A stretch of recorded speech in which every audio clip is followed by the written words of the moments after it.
Hey everyone, it's Ron. Let's get into it. This week I've mostly been focusing on tutorials and tiles. So let's get into it. So that was last week's to-do list, and I have finished the tutorials, and the tile sets are a work in progress, but I'm pretty happy with the amount of progress I have made. So yeah, let's jump into the tutorials. The tutorials are just as basic as you'd expect them to be. There's text that goes away once the player does the appropriate action. So moving with the arrow keys, jumping with the space bar, and corresponding controls shown for if the player is using a controller as well. But yeah, dead simple.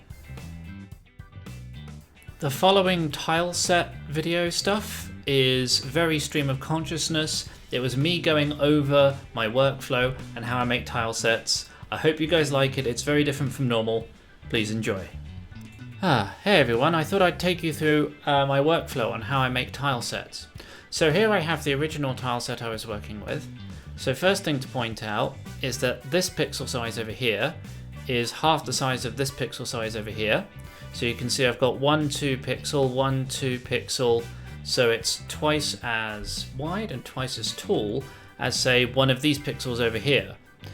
So this is called mixels, which is mixed pixels. So you have different pixel sizes. It means the art's inconsistent. It's a good idea to keep everything to the same resolution, so that's what I decided to do. And I decided I was going to up-res this and make it look much prettier. And you can see that this is a 32 by 32 tile set. So the first thing that you have probably noticed when we go to the up-resed version is that the snow seems to be gone, and that's because it's now being saved on its own particular level. And also you can see here that the pixel sizes are now consistent. So if I was to unlock that, you can see there that pixel size is now the same as that pixel size. So all the gaps are consistent, it's all been up-resed, it all looks good. Another thing you'll probably notice is that the grid size seems to be halved. Why, if this is a 32 by 32 tile set, have I halved it to 16 by 16? And the answer has to do with the fact that when you actually make the proper tile map, you're going to mix and match different sections of the 32 by 32 grid tile set. So if I was to go into my program which I use, which is called Tilesetter, which is absolutely magic, by the way, and you should totally get if you want to make your own tile sets. I was to make just a single tile there. So let's zoom in on that tile. What do we have? We have that. But I never drew anything like that. I never drew anything that looked like that. But what you can see here is it's the top left of this tile set here, and the top right of this tile set here, the bottom right of this tile here, and the bottom left of this tile here, all stitched together. If I put them side by side, you can absolutely see that what we have here is this section here, this section here, and this section here, and this section here. So it's very important that it's split into these, each individual 32 by 32 tile is itself split into 16 by 16 tiles, so that Tilesetter can then go, I can stitch all of these two together and produce something that looks reasonable, that doesn't violate any issues. And another thing you may have noticed is these. These things are called the corner tiles. So essentially if I was to put here, and if I was to zoom in, you can see here that I have a little corner tile here, which is that corner tile. Obviously it's been rotated because it's the corner tile for that particular section. And this bit here is this corner tile here. And again, you'll notice that it will draw different sections depending on what Tilesetter deems to be worthwhile and what it deems to be necessary. So this is incredibly time saving. And obviously what you can see here is this is just me testing in some very particular edge cases to make sure that the tile set looks good under all conditions. So if I had, say, a rock here that was, say, I don't know, like this, and it looked like that.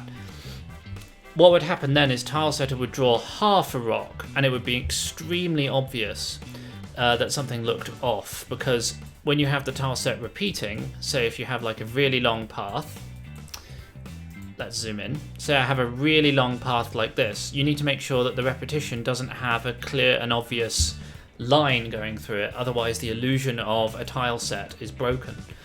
It needs to repeat, it needs to tessellate. So then, that's how I have up-resed my tiles, and yeah, that's my workflow for doing it. It's called Tilesetter, this program. It is absolutely brilliant. I strongly recommend it. This program is called Sprite, also strongly recommend that. And yeah, that's how I up-resed my tiles. But Ron, you might reasonably ask, what if I want to tessellate a background? What if I have a pattern that I just want to draw over the back of some area of my level? Say if I have a little cavey level, I don't want the sky to show through, I want it to look like an actual cave. Well, don't worry, Tilesetter and Sprite can help you there as well, as you can see here. So what we have here is, if I select this, I have my little tile setting thing that shows I'm tessellating as I tile, which is wonderful. So I have this continual background pattern, which is what my caves will look like. And here you can see I have the top, I have the left, I have the bottom, and I have the right. And so what Tilesetter does is Tilesetter splits each section into its own mini sections.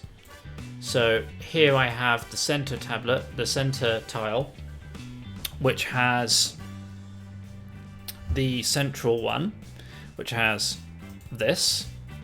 Then I have the upper one, which you can see here, it has the same base source, but it has a source that is the top one. And so Tilesetter seamlessly merges those together, and it does the same for the right, the bottom, and the left. And then, hey presto, you've generated your own tile set that could be used for generating an infinite background. And yes, I do know that GameMaker Studio 2 can tile something infinitely in X and Y, but there are particular areas of my level that I want to have this particular background, and other areas I want to have a different particular background.